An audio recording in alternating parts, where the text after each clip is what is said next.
Hello everyone, welcome to Lincoln Douglas Debate Video Essentials number 3.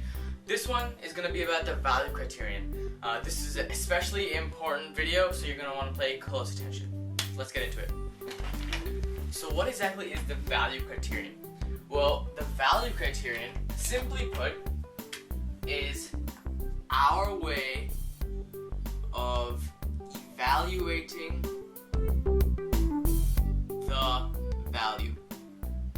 That's at heart what the value criterion really is how we see our interpretation of the value. So there are several different ways that you can phrase the value criterion, and what I'm going to be doing in this video is I'm going to be giving you different examples of how we can apply value criteria, as it's much easier to understand a value criterion in application than it is to just understand it if I was to tell you.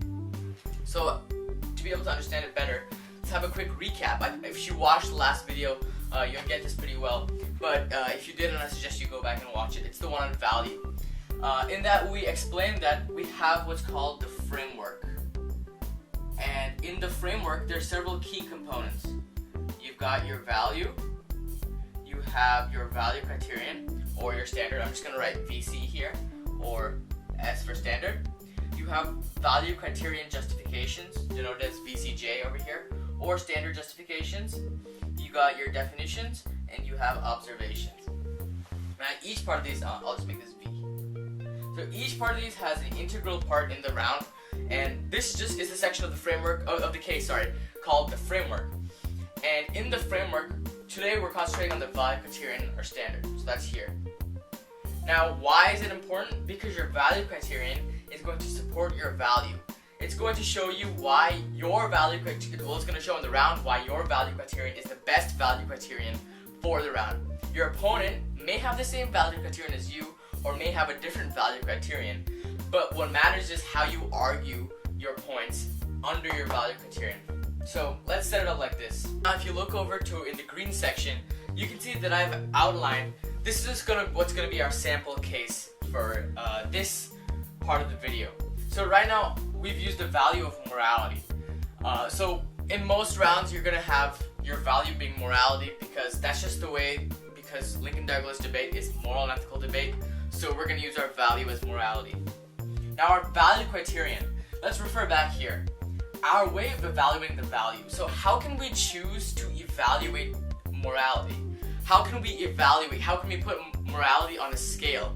How can we create some kind of framework of reference? Because the true definition of morality can vary for different people, and we need a framework in order to put all the arguments that we're going to make into, so that they make sense. Otherwise they would just be arguments with no general motive to them. So let's look at our value criterion. Our value criterion is mainly going to be a way of establishing something about the round. So a value criterion of utilitarianism is one value criterion of many that you can choose. The value criterion of utilitarianism involves what provides the most utility to us. So essentially, how can we minimize suffering or maximize some kind of benefit to a lot of people? So I could say that my value criterion is minimizing suffering. Minimizing suffering. Now this is the key point, because if you can grasp this relationship, you're going to be a very good debater in the round, because you'll have an understanding of the workings of your framework, and most likely an understanding of the workings of your opponent's framework.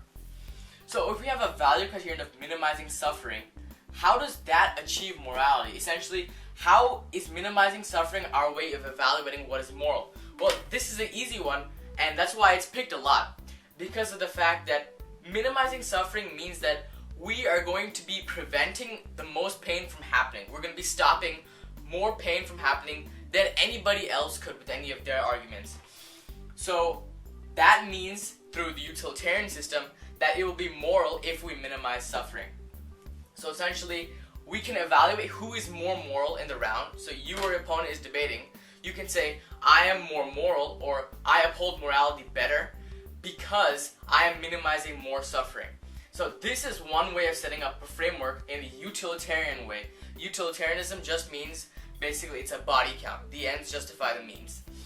And it's whoever can do the most benefit to people. So reduce the most pain, minimize the most suffering, however you like to put it. So this is just one example of a framework. I'll go over some other examples with you. Now next, after you've got the value and the value criterion set up, what justifies us in using utilitarianism as a value criterion at all? There's several different things that we could choose for a value criterion. Why use utilitarianism? And that's where your standard justifications or your value criterion justifications come in. That's justifying why we use this value criterion to uphold morality. That's why we use this paradigm of evaluating morality. Because morality is vague and we need a paradigm for evaluating it. So our value criterion justifications are going to say that, minimizing suffering. Why is that some way that's determining what's moral? Well, because, for one, you could say that pain is bad to everyone, and that minimizing pain is something that everybody would want. And if you can minimize the most pain, then you can do the most benefit for a lot of different people. It's not really a strong argument, but the point that I'm trying to get across is the fact that you have to justify why you're using this value criterion. If you don't have any justification, your opponent, all he has to do is say one small thing, like even a weak argument, and he outproves you. He or she will prove that their value criterion is better because you don't have any supports for using this value criterion. So this link between the value criterion, and the value criterion justifications is probably the strongest link that you need to have in the round. If you don't have that, even if the rest of your case is excellently written and is got solid evidence, then you're not going to win because you don't have a solid framework structure. And that's the most important part of the debate. If you don't listen to any of the other videos or any of the other advice that I give you, just know this, that the connection between the value criterion, and the value criterion justifications is probably the most important in the round. Alright, so now, like I promised before, here are three of probably the most common local circuit frameworks that you'll see. I've already talked about utilitarianism here. So the phrasing for a value criterion, normally it's not debate etiquette to just say my value criterion is utilitarianism. So that's why you'd say my value criterion is minimizing suffering, because that flows a lot better, and it's generally implied that when somebody says minimizing suffering, that their value criterion is actually utilitarianism. So a description of utilitarianism, basically whoever does the most benefit wins the round. And for a description of a value criterion, generally whenever it's phrased like this in the value criterion phrasing, what you can generally do is you can take the words whoever does the most, and then you can apply the phrasing into the sentence. It's not going to be a proper sentence, but that'll give you an idea in your head of what you have to do in order to win. So, a description of utilitarianism. If you don't know what utilitarianism is, and somebody's just read to you that their value criterion is minimizing suffering, even if you didn't have this concept in mind at all, if utilitarianism didn't appear to you, you could just say whoever does the most minimizing of suffering would win the round. And that's how your opponent is going to phrase their arguments, if that's their value criterion. Now, some authors that you can gather evidence from for your standard justification, remember the value criterion justifications. Some authors that you can use are Nagel and Peter Singer. They're two utilitarians. Now, deontology is the next framework I'd like to look at. Deontology is a little bit different. What deontology says is that you have to respect each person's individual autonomy, or each person's individual rights, and people cannot be violated. Essentially, people are inviolable. They have certain inviolable qualities about them. So you can read more into deontology online, and I know I've listed the author here, Kant. Kant's categorical imperative is something that I think every debater should look into. It's very philosophical, and it's well worth your time in reading. So the value criterion phrasing of some deontology value criteria would be respecting autonomy, upholding individual rights, protecting the inviolability of people. Description: whoever respects, the most autonomy, or most upholds individual rights would win the round. And that's, again, the author is Kant. Finally, social contract. Social contract is a very political way of looking at it. And what the social contract says is basically that when people come together to create a society, we come together and make certain laws. It's laws of mutual self-restraint, kind of like a covenant between people together. This is one way of looking at the social contract. But it's a contract between people that they will not do certain things, or they will, such as we won't kill each other under the law, we won't break certain laws in order to create a society, our own little society, to escape the state of nature. And the state of nature is defined differently by these three authors at the end, Locke, Hobbes, and Rousseau. But essentially what the state of nature is a place in which we don't actually have society. There's no construct of society to live within. So we have to live in the state of nature where we don't really have laws governing us, and pretty much we can run around doing whatever we want. But the social contract provides us with security, knowing that we won't be killed by somebody else because we've all mutually agreed to this contract and we are living under it together. A phrasing of this value criterion would be upholding the social contract. So whoever can best abide by the social contract would win the round. So how would you use this framework in a round? Well, you would say my framework is, so my value criterion is upholding the social contract. And later in your case, you would read about why the opposition or why the other team, sorry, not other team, this is not policy, why the other debater is not upholding the social contract by something that their case is inherently doing, and why you are abiding by the social contract. So that's one of the major, it's a different way of looking at it. Description, as I said, whoever abides by the social contract most, and some of the authors, John Locke, Thomas Hobbes, and Jean-Jacques Rousseau. All three of them are highly renowned social contract writers. Now, here's something that I need to make very clear. You have all these frameworks, and if you've already grasped this concept, then great. You guys should just proceed to the next video. But if you don't quite understand this yet, there's a certain advantage to running different frameworks. So suppose you come into a round, and your case is formatted so that you have a utilitarianism framework. Now, that's fine. And what you're going to do is you're going to read your value. My value is morality. My value criterion is minimizing suffering. You're going to give some excellent, beautiful value criterion justifications. And you'll continue reading your case through. Now, all of your contentions are going to be formatted so that they're going to be presenting that your side, whether you're the affirmative or the negative, you are minimizing suffering. And you're also going to be trying to show why your opponent is not minimizing suffering. And you'll have read your case, and everything that you've read, all of your arguments, are going to support utilitarianism, which is your framework. Now your opponent, they could very well get up and they could state that their value is morality.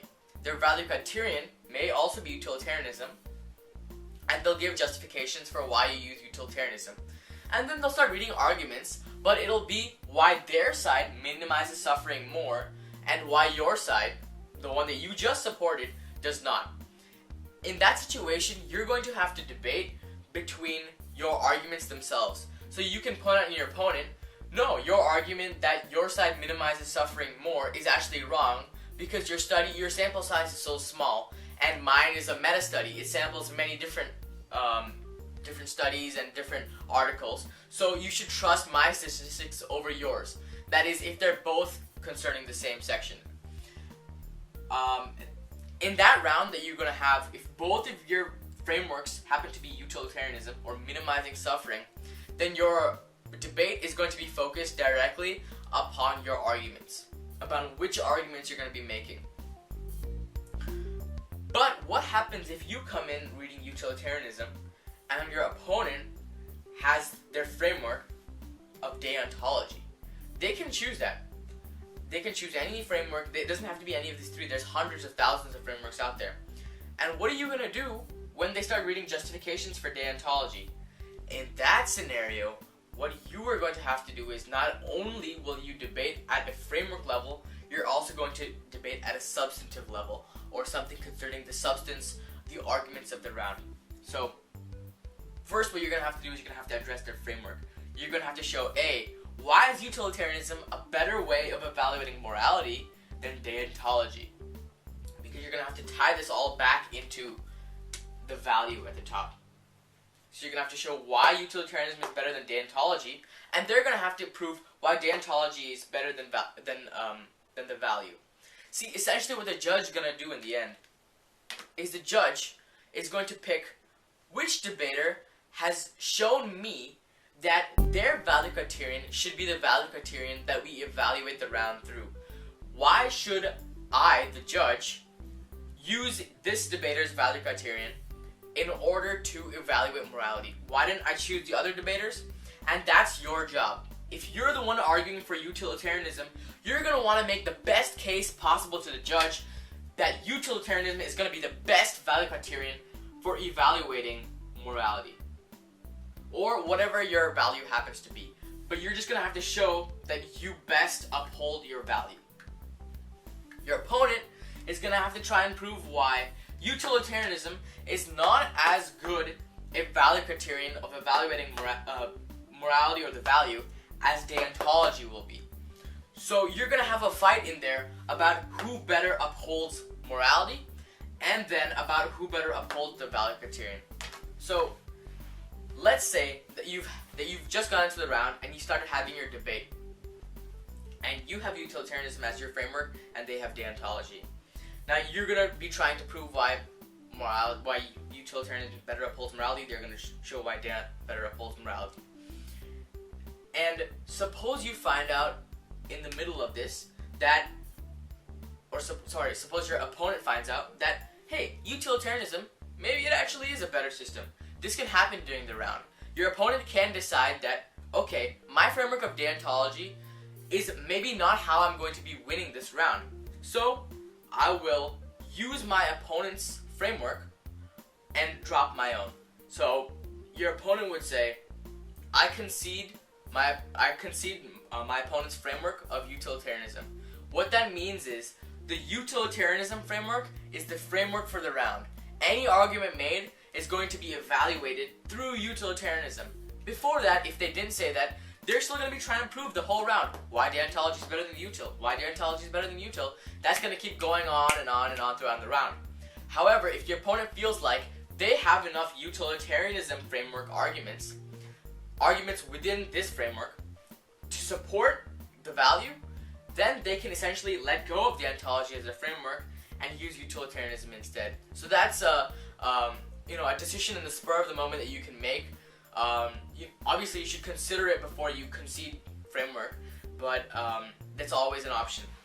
Same way goes opposite. If you find that your opponent is making an excellent case for deontology, but you feel like, hey, maybe I can win through deontology too, you can concede your framework and use deontology as the framework for the round. All that this is, regardless of getting muddled up in all of this, all that you're trying to do is show to the judge, why should you pick what I have?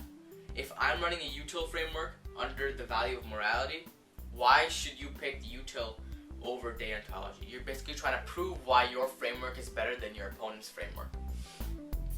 So that's just basically an overview of the different frameworks. This video might have gotten a little muddy or a little confusing, but please feel free to email me with questions. My email address is included in the description box, and you can always leave a comment below, and be sure to let me know if there's something that you're not understanding. This video can always be redone, and I can always make changes, as I think that this video is probably the most important video, together with the contentions video, which is soon to follow. So if you understand this, you are well on your way to becoming a good debater, an excellent debater at Lincoln Douglas Debate. If you don't, that's alright. Let me know as soon as you can. And I really hope this video has been helpful.